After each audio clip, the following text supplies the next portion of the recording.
वो होगा operating system for mobile phones and tablets. Mobile phone और टैबलेट्स में कौन से ऑपरेटिंग सिस्टम का इस्तेमाल होता है, ये सारे चीज़ आज के इस वीडियो में हम जानने की कोशिश करेंगे। उससे पहले हमें कुछ और चीज़ें जानना ज़रूरी होता है जो कि चैप्टर 2 में दिया गया है। यहाँ पे देखिए, सबसे पहले जानना ज़रूरी है बूटिंग। अब बूटिंग शब्द जो होता है वो स्टार्टिंग शब्द से आता है, यानी कंप्यूटर। यहाँ पे देखिए लिखा है बूटिंग शब्द बूट स्ट्रैप शब्द से, यानी बूटिंग कंप्यूटर के स्टार्टिंग शब्द से बोल सकते हैं, सबसे आया है। बूटिंग कंप्यूटर को तैयार होने में मदद करता है, यानी जब भी हम कंप्यूटर को ऑन करते हैं, स्टार्ट बटन दबाते हैं, तो क्या होता है, कंप्यूटर हमारा चालू होता है। क्लियर? तो उस दौरान जो टाइम लगता है ऑन होने में, देखिए यहाँ पे ये घड़ी लेके इंतज़ार कर रहे हैं और यहाँ पे वेलकम टू लिखा होता है, या फिर स्टार्टिंग विंडोज़ लिखने के बाद में वेलकम पे रुका रहता है थोड़ा देर तक, मतलब 2 से 5 सेकंड या 10 सेकंड, या जिस हिसाब से आपका पीसी का कॉन्फ़िगरेशन है उस हिसाब से टाइमिंग लग सकता है। अगर आपका पीसी अच्छे कॉन्फ़िगरेशन, अच्छा रैम है, अच्छा प्रोसेसर है, तो थोड़ा फास्ट भी ऑन हो सकता है, लेकिन थोड़ा ओल्ड होगा तो थोड़ा सा समय लग जाता है। यानी जो टाइम लगता है उस टाइम के ड्यूरेशन को बूटिंग कहा जाता है, कंप्यूटर की भाषा में बूटिंग। अब बूटिंग की अगर बात करें तो इसमें 2 तरीके की बूटिंग होती है। एक होता है आपका ये वार्म बूटिंग और एक होता है आपका ये कोल्ड बूटिंग। यहाँ पे देखिए कुछ इस तरीके दिखाया गया है। जो आपका कोल्ड बूटिंग है वो आपका जब सिस्टम को हम लोग फर्स्ट टाइम ऑन करते हैं उसको बोलते हैं कोल्ड बूटिंग, और रीस्टार्ट वाले प्रोसेस को वार्म बूटिंग कहा जाता है। यानी फर्स्ट टाइम स्टार्टिंग प्रोसेस को हम लोग कोल्ड बूटिंग बोलते हैं और रीस्टार्ट प्रोसेसिंग को हम लोग वार्म बूटिंग बोलते हैं। कहने का मतलब ये है कि अगर आप कंप्यूटर पे काम कर रहे हो और अचानक से आपका कोई सिस्टम जो है वो पूरे तरीके से हैंग हो चुका है, जिसको बोलते हैं हैंग हो गया, उस समय में आपका ना कीबोर्ड वर्क कर रहा है ना माउस वर्क कर रहा है, जो एप्लीकेशन जहाँ पे खुला था वैसे ही के वैसे रुक गया है, ऐसे स्थिति में आप क्या करते हो, सिस्टम को रिस्टार्ट कर देते हो। तो क्या होता है, सिस्टम बंद होकर दोबारा ऑटोमेटिक चालू होता है, उसको हम लोग बोलते हैं वार्म बूटिंग। क्या बोलते हैं? Warm booting. यहाँ पे देखिए वार्म बूटिंग को अंडरलाइन कर दिया है। और कोल्ड बूटिंग क्या है, जब फर्स्ट टाइम हम सिस्टम को ऑन करते हैं या फिर मान लीजिए ऑफ कर देते हैं परमानेंटली के लिए, उसको बोलते हैं कोल्ड बूटिंग। तो बूटिंग 2 तरीके के होते हैं, कोल्ड बूटिंग एक, वार्म बूटिंग। अब कोल्ड बूटिंग का मतलब आप लोग समझ गए, कंप्यूटर की स्टार्टिंग प्रोसेस को बूटिंग कहा जाता है। क्लियर? देखिए यहाँ पे कुछ एक इंटरफेस दिखाया गया। ये एप्पल का जो मैकबुक होता है, एप्पल का ये मैकबुक है, उसका इंटरफेस दिखाया गया है। इससे पहले भी मैं ऑपरेटिंग सिस्टम में दिखा चुका हूँ कि जो एप्पल का इंटरफेस होता है वो काफ़ी ज़्यादा अट्रैक्टिव होता है और इस पर काम करने में काफ़ी ज़्यादा मज़ा आता है। और ये काफ़ी ज़्यादा सिक्योरिटी बेस्ड ऑपरेटिंग सिस्टम होता है मैक का, क्योंकि कंपनी तीसरे पक्ष के हार्डवेयर के लिए लाइसेंस नहीं देती है, इसलिए बहुत सिक्योरिटी बेस्ड माना जाता है। अब देखिए बूटिंग के बाद में एक चीज़ें और हैं, कर्नल। क्योंकि अभी कल हमने ऑपरेटिंग सिस्टम बार बार पढ़ा है और ऑपरेटिंग सिस्टम में बार बार कहीं पे ये शब्द यूज़ हो रहा था कि ये जो ऑपरेटिंग सिस्टम है कर्नल पर आधारित है, लिनक्स जो है वो कर्नल पर आधारित है, यूवेंटू जो है वो कर्नल पर आधारित है, विंडोज़ जो है वो कर्नल पर आधारित है। यानी जितने भी ऑपरेटिंग सिस्टम है सब कर्नल पर ही क्यों आधारित है, तो इसको थोड़ा सा हम समझ लेते हैं। लिखा, कर्नल एक प्रोग्राम है जो कंप्यूटर के संसाधनों का प्रबंध करता है और अन्य कार्यक्रमों को इन संसाधनों को चलाने और उपयोग करने की अनुमति देता है। ये बूटिंग के दौरान मेमोरी में लोड करने के लिए ऑपरेटिंग सिस्टम का पहला भाग है। हर ऑपरेटिंग सिस्टम का जो पहला भाग होता है वो कर्नल होता है और ये लगातार सेवा की आवश्यकता के कारण कंप्यूटर सत्र की पूरी अवधि के लिए बना रहता है। यानी जब आप कंप्यूटर्स को ऑन करते हो तो ऑन करने में जो आपका ऑपरेटिंग सिस्टम होता है यानी विंडोज़ जो होता है वो मेमोरी में लोड होता है। तो लोड होने की जो प्रोसेस यानी प्रक्रिया है उसी दौरान कर्नल क्या करता है, आपके मेमोरी में लोड करने में मदद करता है और तब तक ये जुड़ा रहेगा जब तक जो है हम सिस्टम को पूरे तरीके से ऑफ ना कर दें। कहने का मतलब जैसे कोई भी एप्लीकेशन हम लोग यूज़ कर रहे हैं, देखिए यहाँ पे डबल एरो दिखाया गया है, तो सबसे पहले कहाँ जाएगा, कर्नल के पास जाएगा। तो कर्नल क्या करेगा, सीपीयू को भेजेगा। तो सीपीयू क्या करेगा, अब उसमें देखिए कई प्रोसेस होते हैं, सीपीयू के पास जाएगा या फिर मेमोरी के पास जाएगा या फिर कोई डिवाइस के पास जाएगा। आप कोई भी इंस्ट्रक्शन कंप्यूटर को देते हैं तो सबसे पहले कर्नल के पास जाएगा, यानी कर्नल उसको मैनेज करता है और उसको इंस्ट्रक्शन देता है, उसी हिसाब से आपका कंप्यूटर काम करता है। यानी हर ऑपरेटिंग सिस्टम का जो पहला पार्ट होता है वो कर्नल है। और कर्नल क्या है, एक तरीके का एक प्रोग्राम है जो आपके ऑपरेटिंग सिस्टम के साथ पहले से इनबिल्ड होता है। बिना कर्नल के कोई भी ऑपरेटिंग सिस्टम नहीं चल सकता है और बिना ऑपरेटिंग सिस्टम से कोई भी कंप्यूटर नहीं चल सकता है।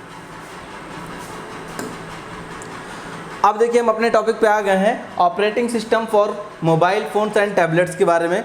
अब देखिए मोबाइल फ़ोन्स की बात करें तो देखिए लिखा मोबाइल ऑपरेटिंग सिस्टम स्मार्टफोन और टैबलेट जैसे डिजिटल उपकरण, उपकरण का मतलब होता है डिवाइस, पर काम करता है। ये निजी कंप्यूटरों के लिए एक सामान्य ऑपरेटिंग सिस्टम की सुविधाओं का विस्तार करता है, ताकि touch screen, Bluetooth, wifi, GPS, mobile navigation, camera, music player और कई अन्य डिवाइस शामिल हो सके। यानी कहने का मतलब ये है, ये देखिए आपका एंड्रॉयड है, एंड्रॉयड का यहाँ पे लिखा है एंड्रॉयड, और कुछ इस तरीके के एंड्रॉयड के लोगो होते हैं। आजकल हर किसी के पास जो फ़ोन है वो एंड्रॉयड ही है। 98% लोग या 90% मान लीजिए जो लोग यूज़ कर रहे हैं इस समय सेलफ़ोन, वो सभी लोग एक एंड्रॉयड सेलफ़ोन यूज़ कर रहे हैं। अब एंड्रॉयड सेलफ़ोन का मतलब ये नहीं कि ये जो आपका मोबाइल है ये एंड्रॉयड है, इसके अंदर जो ऑपरेटिंग सिस्टम पड़ा है वो एंड्रॉयड है। जैसे कहने का मतलब ये है कि अगर हम लैपटॉप यूज़ कर रहे हैं तो इसका मतलब ये नहीं कि लैपटॉप यूज़ कर रहे हैं तो हम उसमें विंडो, कोई ज़रूरी नहीं कि विंडो 10 ही यूज़ करें, या हम हो सकता है उसमें लिनक्स ऑपरेटिंग सिस्टम का इस्तेमाल भी कर सकते हैं, या हो सकता है विंडोज़ ऑपरेटिंग सिस्टम। जैसे विंडोज़ ऑपरेटिंग सिस्टम पूरे दुनिया में 90% यूज़ हो रहा है, इसी तरीके से एंड्रॉयड जो है मोबाइल इंडस्ट्रीज़ की बात करें या टैबलेट्स की बात करें या जितने भी आजकल डिवाइसेस आ रहे हैं, म्यूज़िक प्लेयर आ रहे हैं, कैमरा, ब्लूटूथ, वाईफाई, जीपीएस, बहुत सारे डिवाइसेस आ रहे हैं, उन सब में जो ऑपरेटिंग सिस्टम इस समय इस्तेमाल होता है, ऑपरेटिंग सिस्टम, वो सारे में क्या इस्तेमाल होता है? एंड्रॉयड इस्तेमाल होता है। क्लियर? तो एंड्रॉयड क्या है? एक ऑपरेटिंग सिस्टम है। आप ये मत सोचिए कि एंड्रॉयड हमारा मोबाइल है, उस मोबाइल को चलाने के लिए जो ऑपरेटिंग सिस्टम की ज़रूरत पड़ती है उसको हम लोग एंड्रॉयड कहते हैं। यानी बिना एंड्रॉयड ऑपरेटिंग सिस्टम के पहले बात आपका मोबाइल ही नहीं चलेगा, और जब आप मोबाइल आपका चल जाता है, क्योंकि जो ऑपरेटिंग सिस्टम होता है, चाहे वो कंप्यूटर का हो चाहे वो लैपटॉप का हो, वो बहुत ही बेसिक काम करने के लिए बनाया गया। बहुत ही बेसिक काम करने का मतलब ये है कि जैसे कि मान लीजिए आपने मार्केट से एक सेलफ़ोन ख़रीदा है, अब उसके अंदर एक एंड्रॉयड ऑपरेटिंग सिस्टम पड़ा है, उसको जब हम लोग ऑन करते हैं तो उसमें कुछ ही फीचर्स पहले से आपको देखने को मिलेगा, जैसे कि कॉल कर सकते हैं, मैसेज कर सकते हैं, और तरह तरह के कुछ और डिवाइसेस, कुछ एप्लीकेशंस आपको मिल जाएंगे। लेकिन उसके अलावा अगर आपने फ़ोन ऑन कर लिया, सिम डाल लिया, उसके बाद अगर आपको व्हाट्सअप पे किसी को कुछ भेजना है तो सबसे पहले आप क्या करेंगे? व्हाट्सअप को प्ले स्टोर से डाउनलोड करेंगे।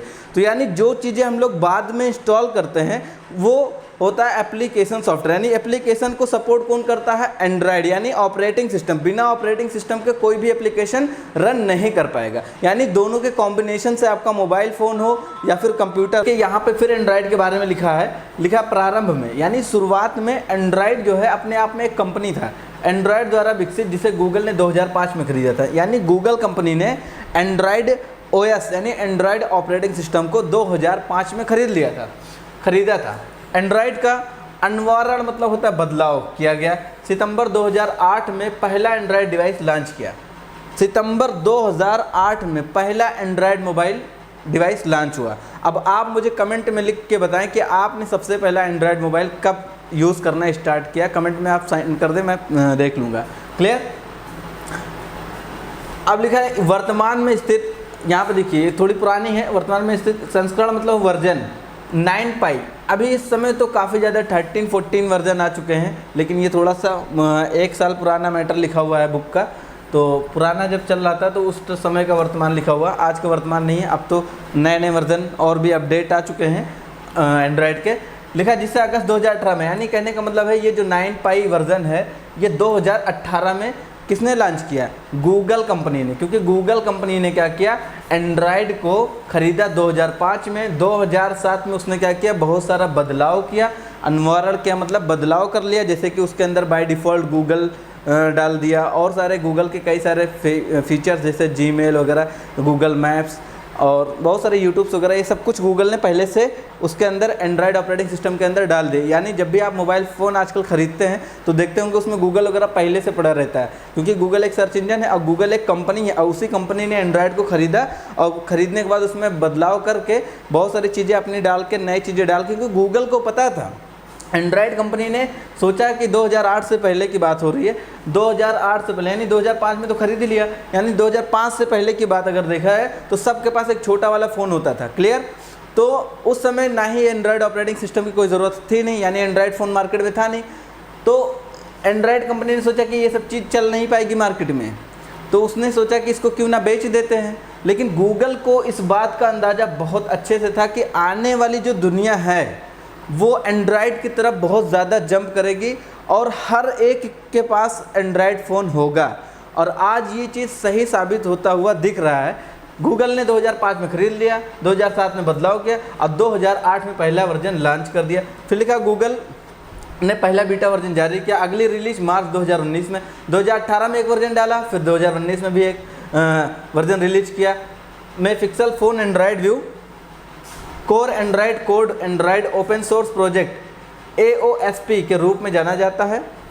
मुख्य रूप से आपचे लाइसेंस के तहत प्राप्त है। इसमें एक आपचे लाइसेंस होता है जो एंड्रॉयड को प्राप्त है पहले से, और जब एंड्रॉयड आया है यानी एंड्रॉयड ऑपरेटिंग सिस्टम की मदद से ही जो आज हम दुनिया भर के इस एप्लीकेशन और ऐप को इस्तेमाल कर पा रहे हैं, अगर एंड्रॉयड को हटा दिया जाए तो आपने नोकिया वाला सादा फ़ोन देखा है ना, सेम आपका फ़ोन वैसे ही हो जाएगा। इसके अलावा आप कोई एप्लीकेशन या कोई फीचर को इंस्टॉल या चला नहीं पाएंगे। क्लियर? क्योंकि जितने भी एप्लीकेशंस होते हैं, एप्लीकेशंस क्या है, एक ओपन सोर्स एप्लीकेशंस होते हैं जो ओपन सोर्स ऑपरेटिंग सिस्टम पर चलते हैं, और ओपन सोर्स ऑपरेटिंग सिस्टम क्या है, एंड्रॉयड। अब देखिए वहीं पे बात करें iOS। अब देखिए ये जो छोटा सा आई लिखा है ना, इस आई का मतलब होता है आईफोन, तो iOS का मतलब ही हो जाता है आईफोन का OS। आईफोन के जितने भी डिवाइस हैं उसमें जो ऑपरेटिंग सिस्टम इस्तेमाल हो रहा है, तो इसके इन्होंने शॉर्ट बना दिया iOS, यानी इसको हम लोग आईफोन OS बोल सकते हैं। देखिए यहाँ पे लिखा भी है, या एप्पल OS बोल सकते हैं, एप्पल का जो ऑपरेटिंग सिस्टम है, क्योंकि एप्पल ने कई सारे ऑपरेटिंग सिस्टम बनाए, जैसे कि कंप्यूटर पर इस्तेमाल कर सकते हैं, मोबाइल फ़ोन्स पर भी इस्तेमाल किए जा सकते हैं। अब हम देखिए यहाँ पे बात करें, लिखा है एप्पल OS मूल रूप से अपने आईफोन्स उपकरण, देखिए साफ साफ लिखा है अपने आईफोन्स उपकरण, अपने मतलब उसका खुद का बनाया हुआ डिवाइस, उसका खुद का बनाया हुआ सेलफोन, मोबाइल, यानी दूसरे फ़ोन में आप सोचो कि एप्पल का iOS ऑपरेटिंग सिस्टम इंस्टॉल कर लें तो आप नहीं कर सकते। आप थीम वगैरह भले डाउनलोड कर लें, लेकिन आप सोचें कि सेम जो एप्पल फ़ोन में ऑपरेटिंग सिस्टम है क्यों ना हम अपने इस वाले फ़ोन में इंस्टॉल कर लें, आप बिल्कुल भी नहीं कर पाएंगे, क्योंकि कंपनी इसको नहीं देती है। लिखा अपने उपकरण पर उपयोग के लिए विकसित किया गया था। iOS मोबाइल ऑपरेटिंग सिस्टम केवल एप्पल के स्वयं निर्मित उपकरण पर उपलब्ध है, क्योंकि कंपनी OS को तीसरे पक्ष के हार्डवेयर के लिए लाइसेंस नहीं देती है। इससे पहले मैंने जब मैक OS के बारे में पढ़ा रहे थे तब भी मैंने बताया था कि एप्पल कंपनी अपने जो ऑपरेटिंग सिस्टम को किसी भी हार्डवेयर को, जैसे डेल, HP, किसी भी कंपनी वाले चाहे लैपटॉप के लिए मांगे या मोबाइल फ़ोन के लिए मांगे, सैमसंग, वीवो, एप्पल, रियलमी, अगर इन सब के फाउंडर पहुंच जाएँ एप्पल के पास और बोले कि अपना ऑपरेटिंग सिस्टम हमें दे दो, तो एप्पल बोलता है कि हम किसी भी अननोन पर्सन को यानी थर्ड पार्टी को अपना ऑपरेटिंग सिस्टम नहीं देते हैं। क्लियर? साफ साफ इसमें लिखा भी थर्ड पार्टी को परमिशन नहीं देता है। और यहाँ पे लिखा है एप्पल iOS, एप्पल्स यहाँ पे OS लिखा था, मैक OS X एक ऑपरेटिंग सिस्टम का नाम है जो एप्पल के लैपटॉप या मैकबुक में इस्तेमाल होते हैं। X ये ऑपरेटिंग सिस्टम से लिया गया है। ये एंड्रॉयड के बाद दूसरा सबसे लोकप्रिय ऑपरेटिंग सिस्टम है, यानी अगर एंड्रॉयड की बात करें तो पूरे दुनिया में सबसे ज़्यादा पॉपुलर जो ऑपरेटिंग सिस्टम है वो एंड्रॉयड है। लेकिन सेकंड नंबर पे पूरे दुनिया की बात करें, विश्व स्तर पे बात करें, तो सेकंड पे सबसे ज़्यादा पसंद करने वाला जो ऑपरेटिंग सिस्टम है वो है आपका iOS, यानी एंड्रॉयड के बाद दूसरा सबसे ज़्यादा लोकप्रिय ऑपरेटिंग सिस्टम जो है वो iOS है। वो इसलिए है क्योंकि वो नंबर 1 पे होगा, क्योंकि इसकी फ़ोन्स जो है, इसके फ़ोन्स, टैबलेट, जितने भी डिवाइसेस आ रहे हैं ये काफ़ी ज़्यादा कॉस्टली होते हैं, इस वजह से हर कोई इसको यूज़ नहीं कर पाता है, और जब हर कोई यूज़ नहीं कर पाएगा तो उसके बारे में जान भी नहीं पाएगा। और एंड्रॉयड क्या है, ये बहुत ही लोएस्ट प्राइस में आपको मिल जाता है। आपको 5,000 रुपये का भी एंड्रॉयड फ़ोन मिल जाएगा, 2,000 का भी मिल जाएगा सेकंड हैंड में, और 10,000 में तो नए नए फ़ोन अच्छे मिल जाएंगे। तो एंड्रॉयड इसीलिए ज़्यादा पॉपुलर है, पूरे दुनिया में लोग इसको अफोर्ड कर सकते हैं, और एप्पल को हर कोई जल्दी अफोर्ड नहीं कर पाता है। कुछ लोग दिखावटी में चाहे जो ले लें वो अलग बात है, लेकिन अपने मेहनत और अपने दम की कमाई से लेना वो अलग बात है। अब देखिए अगर एप्पल का iOS इंटरफेस की बात करें, मोबाइल का इंटरफेस है, काफ़ी ज़्यादा अच्छा दिखता है, इसका काफ़ी ज़्यादा अट्रैक्टिव चलता है, स्मूथ चलता है, चलाने में बड़ा मज़ा आता है। तो इस तरीके का इसका इंटरफेस है। अब देखिए यहाँ पे सिम्बियन की बात हो रही है। सिम्बियन OS क्या है, ये भी एक मोबाइल ऑपरेटिंग सिस्टम है। अब ये किस में यूज़ होता था, ये जो मोटे मोटे मोबाइल होते थे पुराने वाले, जो आप लोग ने यूज़ किया होगा कीपैड वगैरह वाला मोबाइल जो शुरू में चलता था, नोकिया का मोबाइल, उसमें सबसे ज़्यादा इस्तेमाल होने वाला जो ऑपरेटिंग सिस्टम था वो था सिम्बियन ऑपरेटिंग सिस्टम। जैसे हाथ स्टार्ट करने पे हाथ सेकंड किया जाता था उसमें, और एक छोटा सा म्यूज़िक नोकिया का बजता था।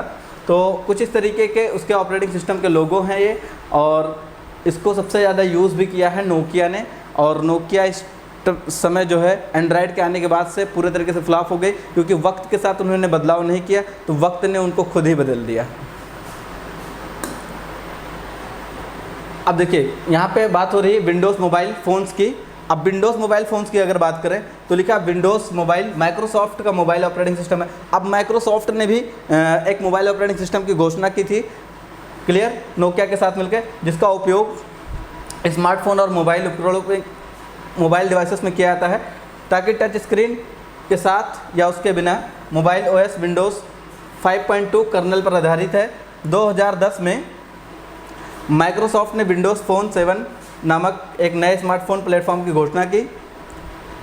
विंडोज़ फ़ोन 8.1 ऑपरेटिंग सिस्टम पर सार्वजनिक रिलीज, जिससे 14 अप्रैल 2014 को जारी किया गया था। कहने का मतलब ये है, ये जो विंडोज़ है ना, या माइक्रोसॉफ्ट कंपनी ने भी एक ऑपरेटिंग सिस्टम बनाया, क्योंकि माइक्रोसॉफ्ट ऑलरेडी कंप्यूटर के लिए ऑपरेटिंग सिस्टम बनाता था। विंडोज़ 10, विंडोज़ 7, विंडोज़ बहुत सारे विंडोज़ उन्होंने बनाए हैं। तो नोकिया के जो फाउंडर थे उन्होंने इनसे टाइफिकेशन करके कहा कि एक हमारे लिए ऑपरेटिंग सिस्टम बनाइए। तो उस समय 2010 में ही इन्होंने एक नए स्मार्टफोन की, उसका फ़ोन का नाम रखा विंडोज़ फ़ोन 7, जो कि सेम कंप्यूटर का जो विंडोज़ 8 उस समय लॉन्च हुआ था, सेम उसी का इंटरफेस उन्होंने बनाया था। लेकिन ये ज़्यादा सक्सेस नहीं हो पाया, नहीं चल पाया। 14 अप्रैल 2014 को इन्होंने कुछ इस तरीके के फ़ोन लॉन्च किए थे। उसका कुछ इंटरफेस इस तरीके का था, जैसे लूमिया, नोकिया का लूमिया फ़ोन निकला था। तो नोकिया के फ़ोन में सबसे पहले आया था विंडोज़ से टाइफिकेशन से, यानी विंडोज़ ने एक ऐसा ऑपरेटिंग सिस्टम बनाया जिसका Windows mobile phone operating system नाम रखा। और देखने में कुछ इस तरीके के होते थे। यहाँ पे देखिए नोकिया का फ़ोन है, लेकिन ये काफ़ी ज़्यादा लेट में लॉन्च किए, और लेट में लॉन्च भी किया, और साथ में इसका इंटरफेस लोगों को बिल्कुल भी समझ में नहीं आया, इसलिए मार्केट से ये बिल्कुल से आउट हो गया। बाद में 2018 में नोकिया ने एंड्रॉयड के साथ मिलकर फिर से एंड्रॉयड फ़ोन लेके आए। तब तक दुनिया बहुत आगे निकल चुकी थी, क्योंकि वक्त के साथ उन्होंने बदलाव नहीं किया। जब एंड्रॉयड मार्केट में स्टार्टिंग में आया था, उसी टाइम अगर नोकिया भी स्टार्टिंग में एंड्रॉयड लेके आता तो शायद आज हर किसी के जेब में नोकिया ही होता, अदर फ़ोन शायद जगह ना ले पाते। लेकिन उन्होंने टाइम के साथ में परिवर्तन, टाइम के साथ बदलाव नहीं किया। वो सोचे कि हमारा ही ऑपरेटिंग सिस्टम, हमारा ही मोबाइल सबसे बेस्ट है। जैसे बहुत लोग आज अपने घमंड में रहते हैं कि सब कुछ मैं ही हूँ, ऐसा कुछ भी नहीं है। जो भी करने की कोशिश करता है वो आगे निकल जाता है। तो एंड्रॉयड ने बहुत कुछ किया और मार्केट में सबसे आगे निकल गया, और नोकिया केवल बैठ के देखता रहा और धीरे धीरे सबके जेब से भी आउट हो गया। आज नोकिया की ये हाल है कि इसकी फ़ोन लेने के लिए कोई तैयार ही नहीं है। आप सीधा मोबाइल फ़ोन शॉप पे जाते हैं, सीधा बोलता है एंड्रॉयड फ़ोन दिखाओ। अगर अच्छा पैसा आप अर्न करते हैं तो सीधा ख्वाहिश हो जाती है भैया मैं आईफोन का सेट दिखाओ, यानी कोई भी नोकिया का बात करने वाला नहीं बचा है। तो इसी के साथ जो हमारा क्लास था वो कम्प्लीटली क्लोज़ हो चुका है। अब जो है नेक्स्ट जो हमारा क्लास होगा वो चैप्टर नंबर 3 पे होगा, यानी चैप्टर नंबर 2 हमने क्लोज कर दिया, कंप्लीट किया है सिर्फ 2 दिन में, क्योंकि ये इसमें केवल ऑपरेटिंग सिस्टम की बात थी। मोबाइल ऑपरेटिंग सिस्टम, कंप्यूटर के ऑपरेटिंग सिस्टम, बूटिंग और कर्नल के बारे में केवल बात होना था। ये सब कुछ मैंने चैप्टर 2 को 2 दिन में कवर कर दिया है। आप लोग वीडियोज़ को पूरा देख के नोट डाउन करते हुए चलें, आप उसको नोट्स भी बना लें, क्लियर। और नेक्स्ट क्लास हमारा लिब्रे ऑफिस पे होने वाला है, जो कि कल होगा। लिब्रे ऑफिस का जो पहला पार्ट है राइटर, उस पर हम लोग बात करेंगे। अगर आपको ये वीडियो, आपको ये क्लास अच्छी लगी हो, ज़रा सा भी समझ में आया हो, तो आप प्लीज़ इसको लाइक कर लें, शेयर कर लें अपने दोस्तों के साथ, और सब्सक्राइब भी कर लें, क्लियर। और अगर आप फेसबुक पे हैं, फेसबुक पे अगर आप हमें फॉलो करना चाहते हैं तो आप RCTI ज्ञान @RCTI ज्ञान या हैशटैग लगा के RCTI ज्ञान लिखेंगे, वहाँ पे भी आप हमारे पेज को फॉलो कर सकते हैं। आपको वहाँ पे भी CCC से संबंधित बहुत सी वीडियोस, एक्सेल से रिलेटेड वीडियोस मिल जाएंगी, क्लियर। तो आप सभी लोग का बहुत बहुत धन्यवाद, आप सब ने इतना टाइम दिया, थैंक यू। फिर मिलेंगे हम नेक्स्ट लाइव क्लास में।